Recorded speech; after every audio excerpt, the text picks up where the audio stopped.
Ayan, sige po, magsimula na tayo, no? Let's start sa pag-aaral natin. Again, ito po ang Monday studies ng Antipolo Reformed Baptist Church. Every Monday ng 9 p.m. So, iba-ibang topics yung mga pinag-aaralan natin. So, ang topic ngayong gabi ay Doctrine of Conscience. Actually, na pag-aaralan na namin to last year sa Bible class. So, pag-aaralan ulit natin ngayong gabing to. So, after ng opening prayer, after ng lecture ay discussion. Magkaroon tayo ng discussion. After ng discussion, mag-closing prayer tayo. Sige po, time check 9:06. Pwede na tayong magsimula. Manalangin po tayo. Aming Diyos, kinikilala namin na Ikaw ang creator ng lahat. Hindi mo lang kinreate ang katawan namin, pero Ikaw din ang naglikha ng kaluluwa namin at nilikha mo ang buong pagiging tao namin. Ikaw ang lumikha ng isipan namin, ng puso namin, ng imahinasyon namin, ng kapasidad naming humatol at makaramdam at magdesisyon at imahinasyon at maging sa usapin ng konsensya. You are the creator of conscience. Kaya tulungan nyo kami sa pag-aaralan namin ito para mas makilala namin yung sarili namin, mas makilala namin ang kahulugan ng konsensya at ano ang lugar nito sa pananampalataya, ano ang sinasalita ng Biblia tungkol sa budhi o konsensya. Help us, Father, on sanctifying our conscience according to your word. We glorify your most precious and most holy glory. And we ask this in the name of Jesus. Amen. So, ayan. Sige po, formally magsimula tayo sa study natin. Try ko lang na i-record audio. Okay. Yan, sound test. Hindi pala pwede. Okay. Sige po. Magsimula tayo sa isang key passage sa scripture sa usapin ng conscience at isa sa mga clearest na verse sa Bible na nag-elaborate or nag-explain sa atin kung ano ang function ng conscience or budhi sa Tagalog ay ang Romans chapter 2 verse 15. Sa pag pinag-uusapan natin ang conscience, ito yung go-to verse natin. Dito makikita natin kung ano yung ibig sabihin, ano yung role, ano yung ginagawa ng conscience o ng budhi natin. So basahin natin yung Romans chapter 2 verse 15. So ito yung salita ng Diyos. Quote, "They show that the requirement of the law are written in their hearts, their consciences also bearing witness, that their thoughts sometimes accusing them and at other times even defending them." So, ito yung pinaka proof text natin pag pinag-uusapan ang budhi o pinag-uusapan ang konsensya, ano? So dahil dito ipinakita kung ano yung ginagawa ng budhi na ito. Alam natin yung context ng Romans chapter 2, sinimulan ni Apostle Paul na ang lahat ng tao ay nagkasala sa harapan ng Diyos at merong mga depravities na mas deeper sa normal depravity sa chapter 1 at sinimulan niya sa chapter 2 na itong depravity ng tao na to ay una nakikita sa mga Hudyo mismo. Sa mga Hudyo, ang mga Hudyo ay nasa kanila yung oracles of God, nasa kanila yung written law of God at ipinakita ni Apostle Paul na yung written law of God para sa mga Hudyo, sa mga taga-Israel, meron din nun yung mga Gentiles. Yung mga Gentiles, wala sila nung nakasulat na batas, pero yung nakasulat na batas ay nasa puso nila. Kaya ine-explain ni Apostle Paul sa Romans 2 na even though wala yung Ten Commandments sa mga Gentiles, alam ng mga Gentiles kung ano yung tama at mali. At sinasabi niya yung mga Gentiles, meron silang sense of the divine. Alam nila na meron silang nilalabag. Alam nila na meron silang dapat sundin ng mga palatuntunan. At sa ganung context, nakapaloob yung Romans chapter 2 verse 15. Dito ay pinakita ni Apostle Paul specifically na yung mga requirements daw ng law ay nakasulat sa puso ng even ng Gentiles. Hindi sila yung chosen nation, wala sa kanilang prophets, wala sa kanilang written na Old Testament, pero ang sabi ni Moses, yung law nasa puso ng tao. Alam ng tao. Kapag nagnakaw siya, mali yun. Alam ng tao na kapag nagsinungaling siya, mali yun. Alam ng tao na kapag nambabae siya, mali yun. Alam ng tao na kapag nagalit siya nang walang dahilan, mali yun. So, bakit? Kasi ang sabi ni Apostle Paul, yung law daw ng Diyos ay nakasulat sa puso ng tao. Pero inelaborate niya pa.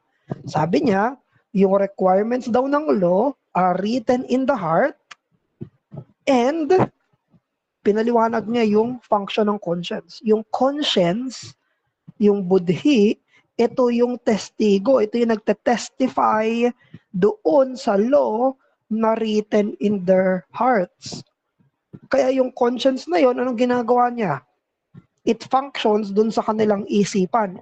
And their thoughts, sometimes accusing them, sabi, mali yung ginagawa mo, and other times, defending them. Sinasabi, hindi mali yung ginagawa mo. Yan daw ang function ng conscience. So, alalahanin natin yung law written in the heart, ibig sabihin nun, meron tayong awareness by virtue of our creation, alam natin yung tama at mali. Alam natin there is such a thing as morality. There is such a thing as right and wrong. It's written in our hearts. At yung conscience, yun yung nagte-testify sa inner awareness natin sa batas ng Diyos. At yung conscience na yun, ang nagpa-function, dalawang function niya. Una, para sabihin na, oops, mali ang ginawa mo. Mali yan, huwag mo gawin yan. O mali yan, hindi mo dapat ginawa yan. Or sometimes, ang ginagawa ay dinidefend, accuses us or excuses us.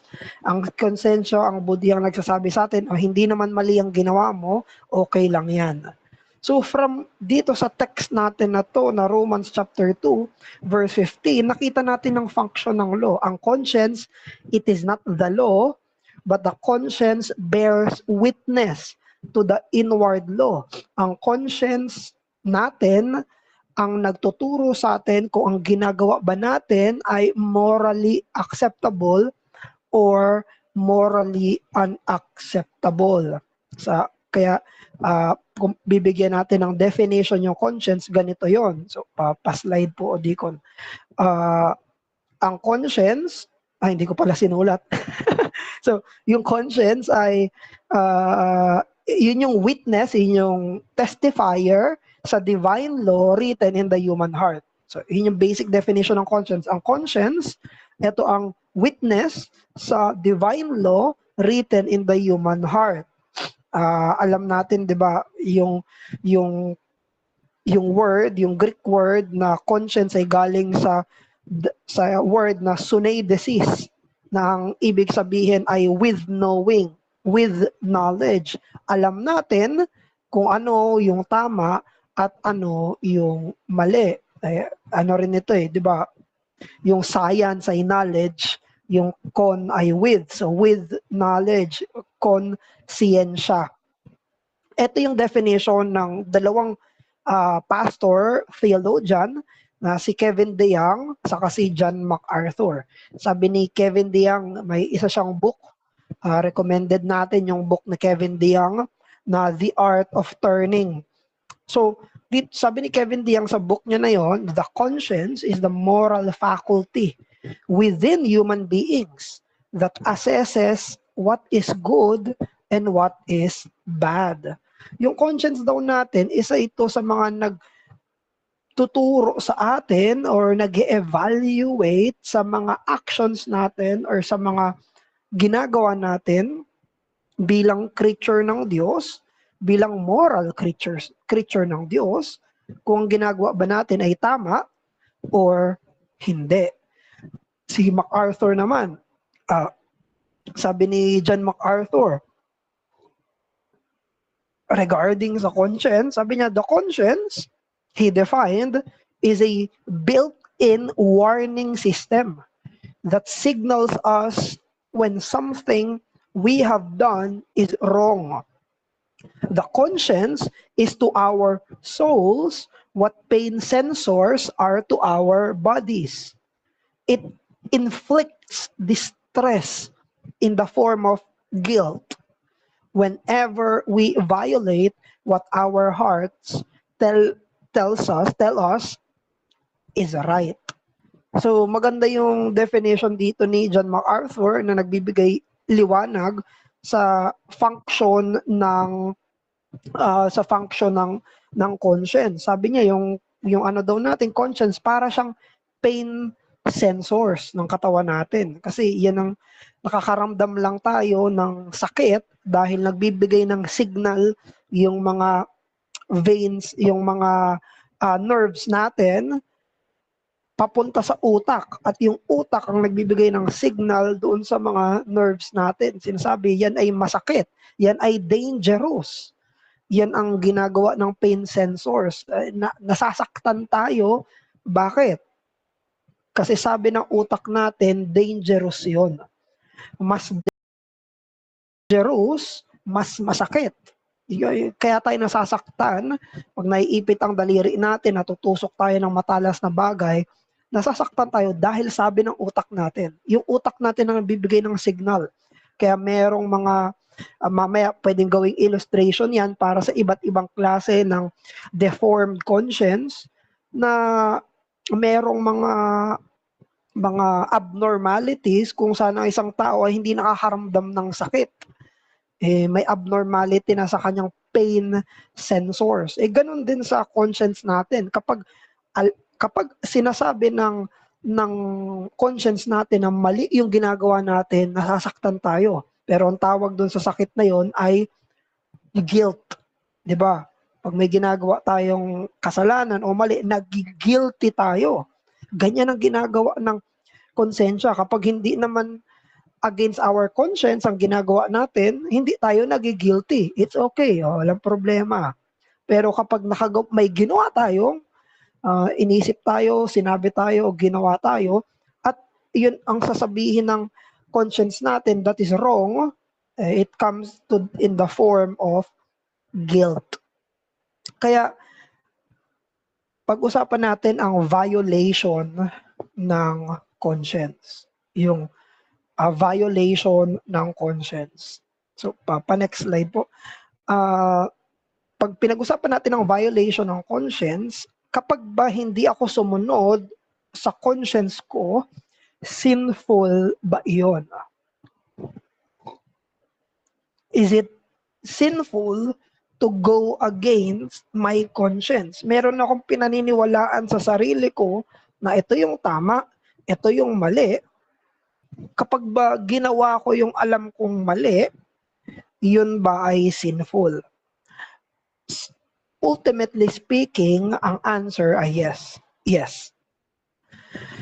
Kaya naalala nyo sa Diet of Worms, sa Reformation period, kung saan pinapaharap si Martin Luther ng mga Roman Catholic authorities kasama ng Pope during that time, even ng mga civil rulers, nasa harapan siya ng sobrang daming mga authorities, mga malalaking tao.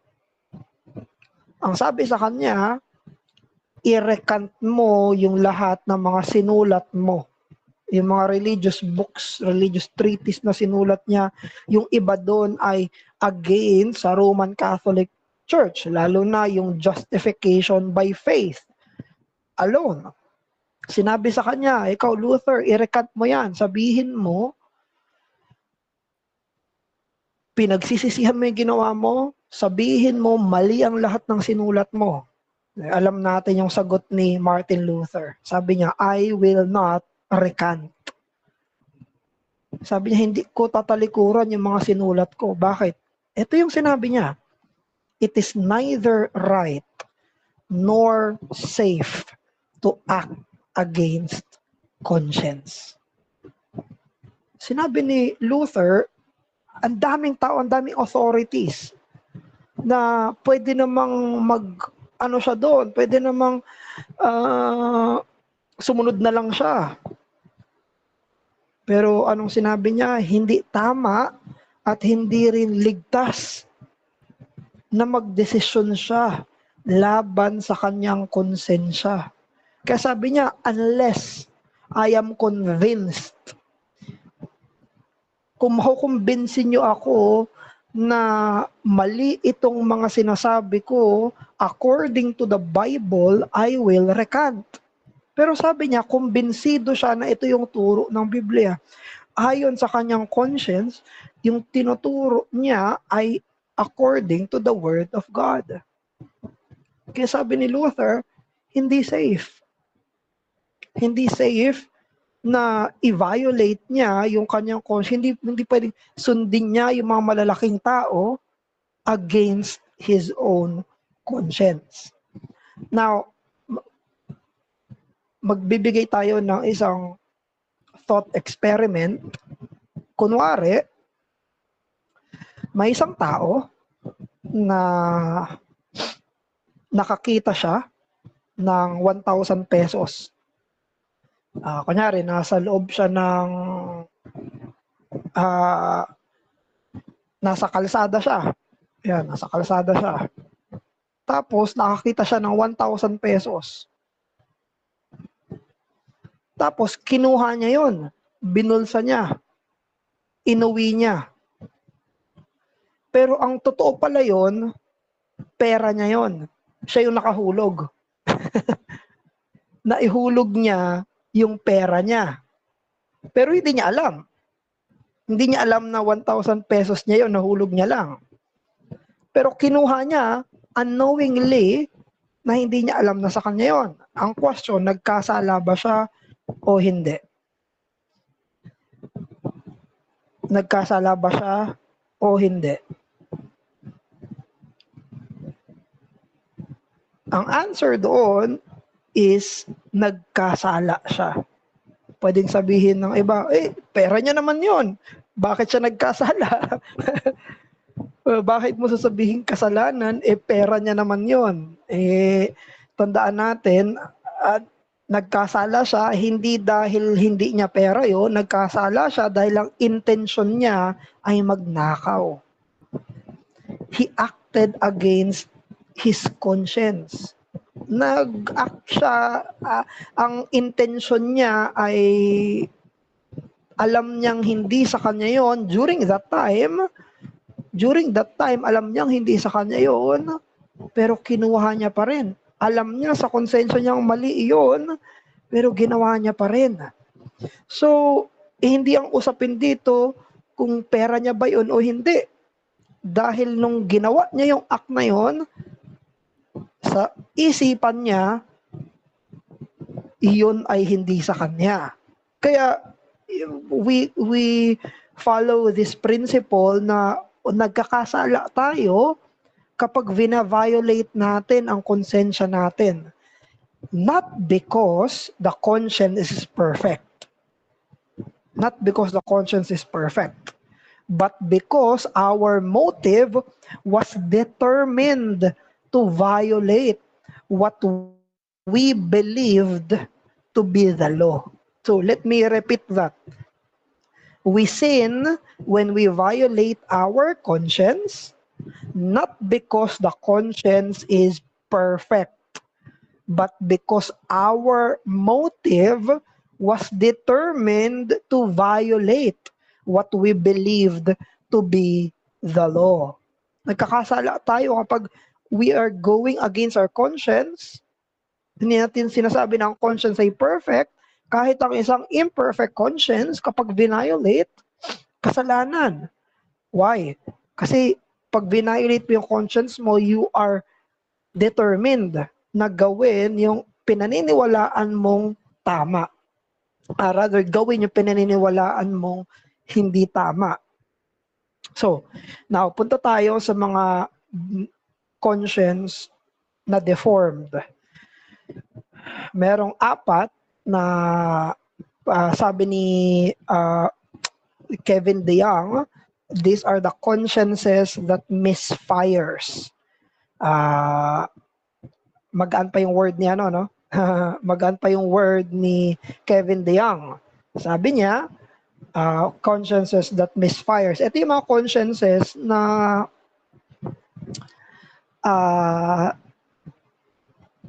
may mali. So, unang conscience ay ang evil conscience. Pangalawa ay ang seared conscience. Number 3 ay ang defiled conscience. At ang number 4 ay ang weak conscience. So, itong 4 na to ang mga uri ng konsensya na hindi swak, hindi tama. So, titignan natin sila isa-isa. So, una, tignan natin yung evil conscience. Ano ang evil conscience? According to the scriptures, ang evil conscience, ito yung isang konsensya kung saan ginagawa intentionally yung alam niyang mali. Alam niyang mali ito pero tinutuloy niya pa rin. Kumbaga hindi na di-deal properly ang hindi nasusunod properly ang conscience. So by the way, kapag meron kayong mga pinapanood ng mga ang normally ito ng mga 90s cartoons or mga imageries, ang madalas na portrayal sa conscience ay yung may angel at may devil. Makikita niyo yan sa mga previous na mga illustrations kung saan ang isang tao kapag nagdedesisyon siya, bigla na lang may lalabas na anghel, may lalabas na demonyo, at yung anghel at demonyo bubulungan yung tao. Sabi niya, wag mo gawin yan, gawin mo yan. Yan ay naging spiritualized na illustration sa konsensya. Pero ang totoo nun, hindi anghel at demonyo yun. Ano lang yan, illustration lang yon. Yun ay ang konsensya. Yung alam mong tama, pinag-iisipan mo. Pero dahil sa pagkamakasalanan ng puso natin, nag-a-again sa konsensya. Parang yun yung pinoportray na devil. Yung sin natin okay lang yan, ituloy mo yan kahit alam mong mali. Yan, parang yung anghel ang konsensya, yung demonyo ang kasalanan natin. Ganun ang common illustration. So, ang evil conscience, ito yung tao na alam niyang mali, pero ginagawa niya pa rin. Hebrews chapter 10, verse 22, sabi ng Hebrews, let us draw near with a true faith, a true heart, in full assurance of faith, with our hearts sprinkled clean from an evil conscience. Hinuhugasan daw yung ating masamang konsensya, yung nilalabag nating tama. Yun ang nililinis ng pananampalataya sa Ebanghelyo, and our bodies washed with pure water. So yan yung una pa lang. Kapag ang konsensya ay tuloy-tuloy na nilalabag, alam niyang mali, ginagawa niya pa rin, yan ay tinatawag na evil conscience. Pangalawa, ito na yung another layer ng degradation, ay tinatawag na seared conscience. Yung seared, alam naman natin yon, kalyo o kaya kumapal na dahil sa tuloy-tuloy na ginagawa. So yung seared conscience naman, ito naman yung konsensya na na-cauterized na so that it cannot feel anymore. Ito na yung conscience na ang tagal nang vina-violate Alam niyang mali, ginagawa niya pa rin ng ginagawa. Kaya dumating na yung point na parang hindi na mali yung ginagawa niya. So, yung isang common illustration nito ay kapag nung nangungupit tayo, nung bata pa tayo. So, andyan si mama. Pero nung mga bata pa kami, normal experience ng maraming mga bata ay nangungupit sa pantalo ng tatay or nanay dun sa likod ng pinto. Ayan, kukuha ng barya kasi may gustong bilhin sa tindahan. O kaya, ayan. So, naalala niyo pa ba ng mga bata, nung kabataan na yung unang kupit mo pa lang, kabadong-kabado ka. Talaga naman. Kabadong-kabado ka. Pero ginawa pa rin, evil conscience. Now, kapag tuloy-tuloy ng ginagawa yun, parang nawawala na yung kaba. Parang hindi na siya masama. Parang hindi na siya mali. Ito na yung tinatawag na seared conscience. Kapag kinalyo na, tuloy-tuloy na ginagawa yung violation ng conscience to the point na nag-hardened na. Nag-hardened na yung conscience. 'Di ba may mga cases sa scripture na hardened hearts, yung mga matigas na puso. Yan yung binabanggit na case ng seared conscience. For example, si Pharaoh. Ilang beses tinanggihan ni Pharaoh na paalisin yung Israel sa Egypt? Marami, di ba? Kasi marami yung mga miracles na ginawa. Pero hanggat hindi niya pinapatakas, hanggat hindi niya sinusunod yung Panginoon, patigas yung puso niya. Ganon din yung case ng mga Pharisees. Ang mga Pharisees, against na talaga yan kay Jesus, simula pa lang. Pero dumating yung point na kahit na nagsimula ng ministry si Jesus, galit na sila kay Jesus eh. Nagsimula pala kay John the Baptist, di ba? Pero dumating yung point na kahit alam nilang si Jesus na yung totoong Christ, dumating yung point na alam nila na si Jesus yung totoong Christ through the resurrection. Di ba pinabantayan nila sa mga gwardya yung libingan ni Jesus? Yung mga gwardya nagsumbong na nawala yung katawan ni Jesus, nabuhay na siyang muli. At anong sabi ng mga Fariseo? Sabi nila, huwag niyong ipagkalat na nabuhay na muli si Jesus. Isipin niyo yun, itong mga Pharisees, naging sobrang tigas na ng conscience nila, naging seared na yung conscience nila, na kahit alam na nila na si Jesus yung Kristo, alam nila na nabuhay na siyang muli, nag-resurrect na siya. Ibig sabihin, lahat ng tinuro niya tama.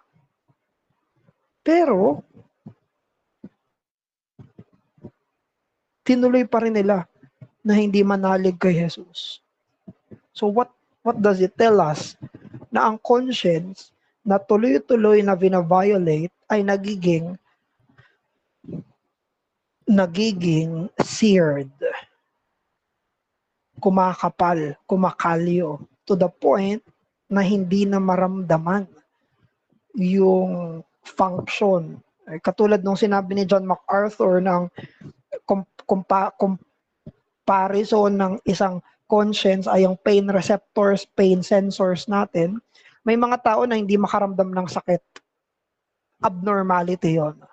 Hindi maganda na hindi tayo nakakaramdam ng sakit.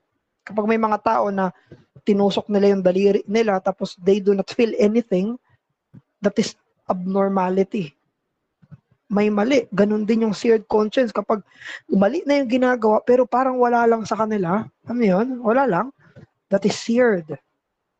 Ito yung sinabi ni Kevin DeYoung sa seared conscience. So sabi ni Kevin DeYoung, again from The Art of Turning, yet if we persist in doing what is foolish, there comes a time when we start to feel better about engaging in such behavior, we no longer consider that it is wrong. Grabe. Pag tuloy-tuloy na ginagawa natin, alam nating mali, there will come a time na isipin natin, hindi mali ang ginagawa ko. So continue, sabi ni DeYoung, the bad stuff doesn't feel so bad anymore, which is when we are in great spiritual peril. This is the danger of a seared conscience. Sobrang grabe ito this is a very scary position to be in, kung saan ginagawa yung kasalanan, ginagawa yung violation ng conscience to the point when sin does not feel wrong anymore. Kasalanan siya pero it does not feel wrong. Yan ang seared conscience. Now, pangalawa pa lang yon. There is something worse. Number 3 ay ang defiled conscience. Ito ang worst. Ito naman yung conscience na sineselebrate kung alin ang mali at dinedenigrate kung ano ang mabuti at tama. Sinabi sa Isaiah, Book of Isaiah, chapter 5, verse 20, woe to those who call evil good and good evil, who put darkness for light and light for darkness. Sabi ni Prophet Isaiah, aba, kahindik-hindik. Dahil merong mga tao na kung ano yung masama, tinatawag nilang mabuti. At kung ano ang mabuti, tinatawag nilang masama. Anong month ngayon? Ano ang sineselebrate ngayon na buwan ng June? Dati, ito, ang June ay bridal month. Wedding month ang June. Ngayon, hindi na. Ang ginagawa na ng marami ay yung Pride Month. Magkakaroon pa ng Pride Festival dito sa Pilipinas. Pangunahan ng ilang mga LGBTQ na personalities. So, anong sinasabi nila? This is good. This is worth celebrating. Sinasabi nila ang homosexuality, ang last Monday, tinuro yun ni Paul, yung usapin ng gender theory, critical gender theory. Sinasabi nila na ito ay mabuti. This is good. At kung ano yung mabuti, that is bad. See? This is good, religion is bad. Christianity is bad. Yung worship, that is bad. Evangelism, that is bad. Bible, bad. Prayer, don't pray. Hindi maganda yan. Ano lang yung wishful thinking lang yan. Kung anong mabuti, sinasabi nila masama. Ang Christian churches, bad. Ang gospel, hindi yan mabuti. Diyos, masama ang Diyos. Ganyan ang nangyayari. At kung ano yung kasalanan, kung ano yung evil, kung ano yung impure, it is good. Sexual promiscuity is good. Mabuti yan. Malaya ka kapag sexually promiscuous ka. That is liberty. Yan sinasabi. Ngayon, maging yung childbearing, masama na daw yun. Hindi mabuti yan. Isipin nyo, lahat ng mabuti, sinasabihan na masama, masama daw iyon. At yung masama, ay sinasabing mabuti. Sabi sa Titus chapter 1 verse 15, both their minds and their consciences are what? Defiled. Ito yung worst. Grabe, ang tuloy-tuloy na pag-denigrate ng kanilang conscience. Hindi lang nag-worsen, bumaliktad pa. Bumaliktad. Now, magbibigay ako ng comparative table later dun sa first three. Pero punta muna tayo sa fourth, conscience that misfires. Normally, sa Bible, pag pinag-uusapan ng weak conscience, ito ay pinag-uusapan na sa mga Christians. Ibig sabihin sa mga mananampalataya na. So, yung weak conscience, isa itong conscience na pinalaya na ng gospel. Pero bounded pa rin siya sa batas ng tao. So, ibig sabihin, isa itong konsensya na nakatali pa rin sa kung ano yung mga tradisyon, paniniwala, at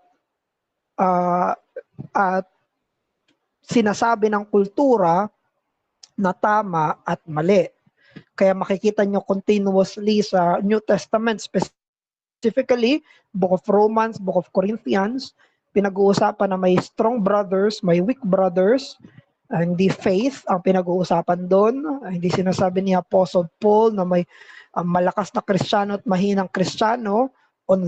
Sa context na yon, ang pinag-uusapan ay mga strong conscience at weak conscience. Katulad nitong 1 Corinthians chapter 8 verse 7. Sabi dito, "For if anyone sees you who have knowledge eating in an idol's temple, will he not be encouraged if his conscience is weak to eat food offered to idols?" So may pinag-uusapan dito na may knowledge at sila na mga may conscience ay weak. So pinag-uusapan dito ay sa usapin ng pagkain nung mga pagkain na inoffer sa temple. Kaya nagbibigay dito ng balanced treatment si Apostle Paul para sa mga Christians na may strong conscience. Huwag niyong hayaan na magkasala ang mga may weak conscience dahil sa inyo. Yung mga may weak conscience naman ay binibigyan ni Apostle Paul ng utos na huwag nilang i-judge yung mga may strong conscience. Lahat sila ay dapat na mag-adjust sa isa't isa sa usapin ng conscience habang lumalago sila in the knowledge of Scripture.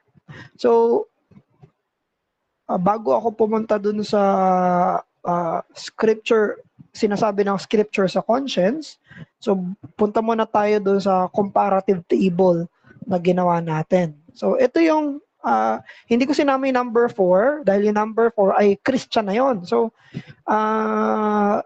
hindi siya kasama dito sa tatlong ito. Although ang mga Christian ay pwedeng magkaroon ng mga damages sa ating mga conscience, pero ito yung normal na degradation. So, ang unang level ay yung evil conscience, kasi bina-violate niya yung conscience niya, that is bad. Pangalawang level, kapag tuloy-tuloy na violate ang conscience, magiging seared conscience. Magiging hardened ang kanyang conscience. Iisipin niya, hindi na masama yung ginagawa ko. Pero, ang mas malala pa sa seared conscience ay kapag tuloy-tuloy siyang ginawa na dumating na sa defiled conscience na, kung saan ang kasalanan ay sineselebrate at ang godliness ay kinikriticize. Yan ang pinakamasaklap sa lahat, kung saan baliktad na. Hindi lang matigas ang puso, baliktad na. So anong sinasabi ng Bible sa usapin ng conscience? So dito natin pag-uusapan yung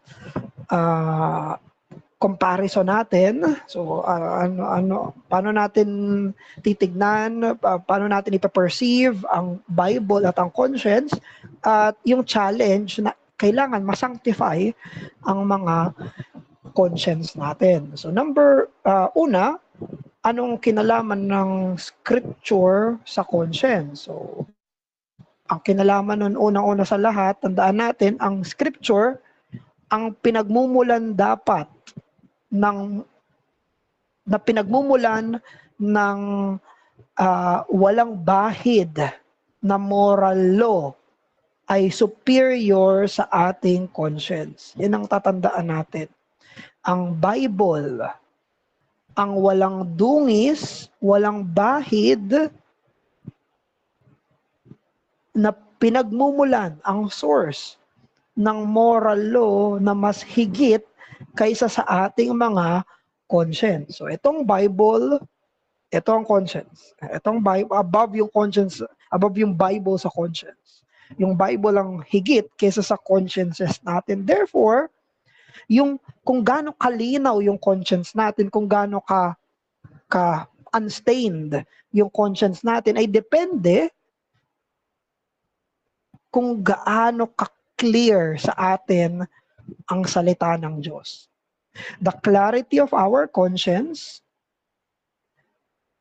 ay depende kung gaano ka-clear ang ating pagkakaalam sa Bible. Kasi tandaan natin ang mga konsensya natin ay blurred compared sa clarity ng Scripture.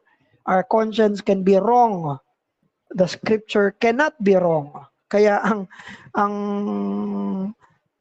mas mataas, nagtuturo, nagdadirect, ang teacher ng conscience natin ay walang iba kung hindi ang Word of God. Ang Word of God is unmistakable. Our conscience can be mistaken. Nakita natin, pwedeng maging evil conscience, seared conscience, defiled conscience, weak conscience. Pero ang Bible, it cannot be. Hindi pwede maging evil, seared, defiled, at weak ang Bible. There's no such thing.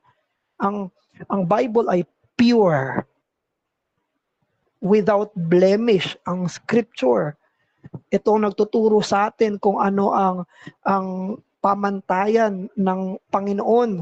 Kaya ito dapat yung basehan natin. Ang conscience natin ay mas umiigi. Depende sa kung gaano kabiblikal ang conscience natin. Human conscience is better or worse depending on how biblical our conscience is. Kaya ang gusto natin ay magkaroon tayo ng biblical conscience. At ang isang sanctified conscience ay biblical conscience. Kumbaga, it's educated through the Scripture. Now, how do we do that? How do we cultivate? Kay R.C. Sproul ko narinig yun eh. Hindi siya kasama sa resources dito, pero may isang resource, may isang lecture si R.C. Sproul, yun yung sinabi niya, kailangan daw we should cultivate our conscience. Kailangan i-cultivate natin ang ating conscience. So, meron tayong 4 na paraan para ma-sanctify natin ang ating conscience. Una, we should be saved. Una, we should be Christians. Hindi pwedeng ma-sanctify ang conscience natin kung hindi tayo saved. Kaya iyon ang unang-unang hakbang para sa purity ng conscience. Ang mga makasalanan, they must let their conscience be washed by the blood of the Lamb. Yun yung binasa natin sa Hebrews kanina. Our evil consciences was washed by the blood of the Lamb. So, sinabi nga ni John Piper sabi ni John Piper, none of us lives up to the demands of our own conscience, let alone the demands that God has given. Yung conscience nga natin, di natin nasusunod. Paano pa yung superior sa conscience? Ang perfect law of God. May guilt tayo na nagkakasala tayo, may guilt tayo. Ang makakapaghugas lang ng guilt natin ay walang iba kung hindi si Jesus. Kaya kapag nagigilty tayo, kapag gumagana yung conscience natin, nagigilty tayo, ang dapat na ginagawa natin ay hindi mag-excuse. Hindi natin sasabihin, kasi nagawa ko lang to, kasi ganito, nagawa ko to, kasi ganyan, nagawa ko to, kasi ganyan. Hindi dapat tayo mag-make up ng tons and tons of excuses because all of our excuses cannot erase our guilt. Walang makakapag-alis ng guilt natin, walang makakapag-alis ng kasalanan natin, ng bahid sa ating mga konsensya. Sa isang hymn, sinabi, what can wash away my sin? Nothing but the blood of Jesus. What can make me whole again? Nothing but the blood of Jesus. Walang iba. Kung gusto nating magkaroon ng sanctified conscience, walang ibang sanctification apart from the Lord Jesus Christ. Sabi sa Hebrews chapter 10 verse 22, let us draw near with a true heart in full assurance of faith, our hearts sprinkled clean from an evil conscience. Anong makakapag-clean ng evil conscience natin, yung violated conscience natin? Anong makakapaglinis? Hindi tayo. Kung hindi yung faith in the one Lamb of God. Yun lang. So, yun ang pinakauna. Hindi tayo pwedeng masanctify ang conscience natin kung hindi tayo ligtas, kung hindi tayo mananampalataya, kung hindi tayo magsimulang maging Kristiyano. So, even in the topic of conscience, the first step is to be converted. Repent of our sins and believe in the conscience washing Jesus Christ. So, pangalawa naman, now, okay, we are now believers, we are now Christians. Masasanctify ang conscience natin by this habit, virtue, na pag-refuse natin to go against our conscience. Yun ang isa sa mga maging dedication principle natin na dapat kung alam natin kung ano ang tama, alam natin kung ano ang mali, we should refuse to go against our conscience no matter what the cost. Kahit anong cost, basta hindi ko ma-violate ang conscience ko. Yan ang dapat na maging decision natin. Mas mahalaga ang cleanness ng conscience natin kaysa kahit anong mga benefits dito sa mundong to. Yung clarity ng conscience. Ayan, magkapareho siya sa number 3. Kasi yung number 2, wag mong hayaan na ma-violate mo ang conscience mo. Pero pangatlo, you should strive to live a life of clean conscience. Dito sa usapin ng pagkakaroon ng clear at clean conscience, ang isa sa mga problems natin, even believers na tayo, is either we are being too hard on ourselves or we are too easy on ourselves. Yan yung problema natin sa mga sarili natin. Either masyado kang hard sa sarili mo bilang Kristiyano, kaya naman masyado kang magaan sa sarili mo bilang Kristiyano. May isang text sa scripture na helpful. Yung 1 Corinthians 4 verses 3 to 4. So, try ko ang i-send dito sa chat. Copy.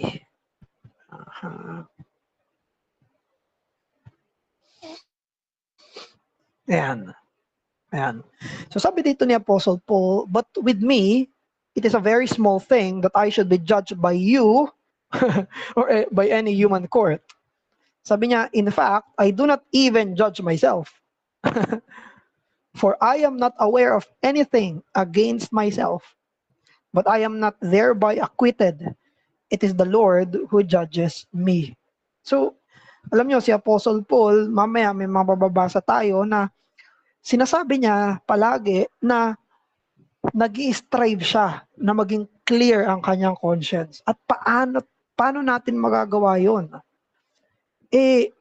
Sa pamamagitan ng principle na isipin natin na ang Diyos ang judge natin. Ang Word of God ang dapat nating paniwalaan. Because pwede tayong maging too hard on ourselves. Pwede tayong palaging mabalisa sa kung anong sasabihin ng ibang tao. Pwede nating isipin palagi anong sasabihin nila. O kaya naman sa sarili natin, maging hard tayo or easy tayo. Pero that's a wrong way to live. Maling klase ng pamumuhay na umaakto tayo at kumikilos tayo, depende sa sasabihin ng tao, o kaya naman, depende sa sasabihin ng sarili natin. Kaya sabi ni Apostle Paul, grabe no? Sabi niya, maliit na bagay daw sa kanya na hatulan siya ng mga taga-Corinthians. Sabi ni Paul, maliit na bagay sa kanya na hatulan siya ng human court. Hindi big deal kay Apostle Paul yung judgment ng ibang tao. Tapos sabi niya, interestingly, sabi niya, in fact, I do not even judge myself. Sabi niya, hindi lang yung judgment ng ibang tao, ang small thing, sabi niya, kahit sarili niya, hindi niya ginajudge. Oh, grabe no, kasi ganun tayo madalas. Nabubuhay tayo na as if nakabase yung buhay natin sa statements at judgment ng tao at sa judgment mismo natin. Pero anong sabi niya? It is the Lord who judges me. Yun ang buhay Kristiyano. Yun ang buhay na nag-strive na magkaroon ng clear conscience. Nabubuhay ba ako na alam kong yung Diyos yung nakatingin sa akin? Nabubuhay ba ako dahil conscious ako na Diyos yung hahatol sa akin? Sa Acts chapter 24 verse 16, sabi ni po, so I always take pains to have a clear conscience. Grabe, no? First Timothy chapter 1 verse 5. The aim of our charge is love that issues from a pure heart and good conscience and a sincere faith. 1 Timothy chapter 3 verse 9, they must hold the mystery of the faith with a clear conscience.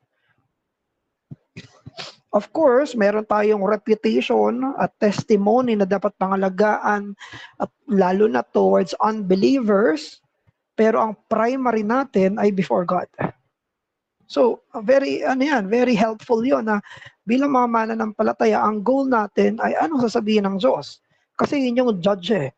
Yun yung magdidictate ng conscience natin. Hindi dapat nakadikit yung conscience natin sa sasabihin ng iba. Hindi dapat nakadikit yung conscience natin na maging too self-conscious, too other-conscious, but our conscience, ang barometer ng conscience natin dapat nakadepende sa standard ng Diyos. Diyos. Anong sabihin ng Diyos? Anong iniisip ng Diyos? Anong patakaran ng Diyos? Anong sarap? Tama ba ito para sa Diyos? Mali ba ito para sa Diyos? Yun yung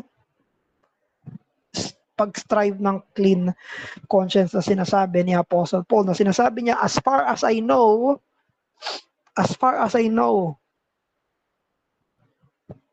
hindi ako lumalabag sa alam ko na sinasabi ng Diyos na mali.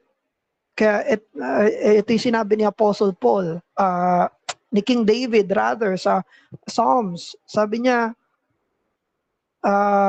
may season sa buhay ni David na hindi niya alam kung ano ginagawa niyang mali.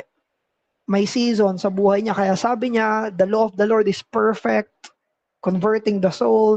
The law of the Lord is righteous, but reveal in me my hidden sins. So, ibig sabihin, napaka-clear ng conscience niya na ang pinagpe-pray niya, i-reveal ng Diyos kung meron siyang mga hindi niya namamalayan na kasalanan na ginagawa siya. So, as far as he know, as far as his knowledge is concerned, wala siyang vina-violate na kasalanan. Alam natin, wala namang panahon na hindi tayo nagkakasala, pero ang i-strive natin ay panahon na alam natin wala tayong ginagawang kasalanan. Yan ang gusto nating mangyari. Kaya napapray si David. Sabi niya, Lord, sige na, ipakita mo sa akin yung mga nagagawa kong kasalanan. So, yun yung sinasabi ni Apostle Paul, nag-i-strive siya to live a life of with a clean conscience. Now, pang-apat at pinakahuli ay we should educate our conscience. Hindi sapat na sumusunod lang tayo sa konsensya natin. Ito yung tinatawag pala na taong maprinsipyo. So even unbelievers may ganun no? May mga unbelievers na maprinsipyo. Sinusunod nila kung ano alam nilang tama. Ganun yun dapat yung isang Kristiyano, a man of integrity, a man of principle. Pero hindi sapat na mag-strive lang tayo ng clear conscience. Kailangan masanctify yung conscience natin by educating it through the Bible. Kasi alalahanin natin, ang conscience natin ay hindi perfect. Therefore, even our conscience must be reformed. Ito yung reformation, sanctification ng ating conscience. Merong mga panahon na tinuturing nating kasalanan na hindi naman pala kasalanan. Bakit? Kasi ang konsensya natin ay nakatali pa sa kinalakhan natin o nakatali pa yan sa mga kinaugalian o kinasanayan natin. O kaya naman meron tayong pinaniniwalaan na mabuti pero hindi naman pala mabuti dahil sa mga pinaniniwalaan natin. So anong sinabi ng confession sa 1689-21.2? Ito yung sinabi ng London Baptist Confession. So, ayan yung i-chat ko dito. Sabi ng Confession of Faith on usapin ng conscience, sabi niya, God alone is the Lord of conscience and has left it free from the doctrines and commandments of men which are in anything contrary to His word or not contained in it. Ang Diyos lamang ang Panginoon ng konsensya. Kaya kung may susundin ng conscience natin, Diyos lang. Kaya yung konsensya natin dapat ay walang malaya. Ibig sabihin, hindi niya gagawing salita ng Diyos ang hindi salita ng Diyos. Meron tayong mga nirerespetong mga kaugalian. Meron tayong mga nirerespetong mga patakaran dito sa mundo. Pero ang pinakabatayan ng konsensya at tatali sa konsensya natin ay walang iba kung hindi ang batas ng Diyos. Kailangan meron tayong kategorya sa isip natin. Ano ang batas ng Diyos at ano ang batas ng tao? Sinusunod natin ang batas ng tao dahil ito inuutos sa batas ng Diyos. Pero sa isipan natin, hindi magkapantay yung fallible na batas ng tao kaysa sa batas ng Diyos. Marami tayong mga variations at mga situations na kailangan i-deal sa usaping ito. Pero, ito yung utos. Kasi yan yung nangyari sa panahon nila Jesus sa mga Pharisees. Yung mga Pharisees, nagdagdag sa batas ng Diyos. Kaya yung batas ng tao, mas mataas na kaysa sa batas ng Diyos. Kaya sinulat sa confession yan. Kasi napakalaking issue niyan. Kasi merong mga religious laws, merong mga national na mga cultural expectations kung saan nagiging mas priority pa kaysa sa salita ng Diyos. Tandaan natin, makinig tayo sa tinig ng budhi natin, pero ang budhi natin ay dapat makinig sa tinig ng Diyos. We must listen to the voice of our conscience, but our conscience must listen to the voice of God. Kapag ini-educate natin yung konsensya natin, ibig sabihin, ina-align natin ito sa salita ng Diyos. Kapag ina-align natin yung konsensya natin sa salita ng Diyos, pinoprotektahan natin yung konsensya natin, nag-i-strive tayo sa isang malusog na konsensya at mag-grow tayo sa spiritual adulthood. Lalago tayo, magkakaroon tayo ng maturity kapag ang basehan ng konsensya natin ay ang salita ng Diyos. Ayan ang sinabi rin ni Martin Luther sa Diet of Worms. My conscience is held captive by the word of God. So hindi siya natapos, hindi niya sinabi na conscience ko ang basehan kung bakit hindi ko ire-recant ang mga works ko. Ang sinabi ni Luther, my conscience is held captive by the word of God. Sino ang tumatali sa konsensya natin? Word of God lang dapat. Saan nagpapaalipin yung conscience natin? Sa word of God dapat. Doon dapat, walang iba. Hindi tinig ng kung sino-sino. Hindi sabi na ganito, sabi na ganyan, sabi na ganyan, sabi na ganyan, sabi na ganyan. Ang ultimate, dahil sabi ng Diyos. Kasi sabi ng salita ng Diyos. Nakikinig lang tayo sa sinasabi ng iba kung inline yung sinasabi nila sa salita ng Diyos. Kaya na pag nagkakaroon ng sermon, nagkakaroon ng studies, nagkakaroon ng preaching, binded yung conscience natin kung yun ay nasa sa salita ng Diyos. Kaya ito na yung final natin, no? Pagtatapos na natin. Sabi ni Kevin DeYoung, doon ulit sa Art of Turning. Oops, ano na pala to? Ayan. Sabi ni DeYoung, yung Puritans daw, isa sa mga naging kasabihan nila, na ang conscience natin, it is either our greatest friend or the greatest enemy in the world. Pero we should remember, for the Christian, our conscience should be the Christian's friend. Kaibigan natin ang konsensya natin. Yan ang dapat ang nagdidikta sa atin kung paano natin sundin ang Diyos at dapat sumunod ang konsensya natin sa tinig ng Diyos. So, ayan, time check, 10:07. 10:07, ayan. Sige po, ano tayo? Pupunta tayo sa discussion period. So, sira yung laptop ko eh. Hindi ako oops. Okay. Pwede naman pala. Sige po, pa-open po ng camera. Mag-picture lang po tayo and then we will be going sa ating discussion.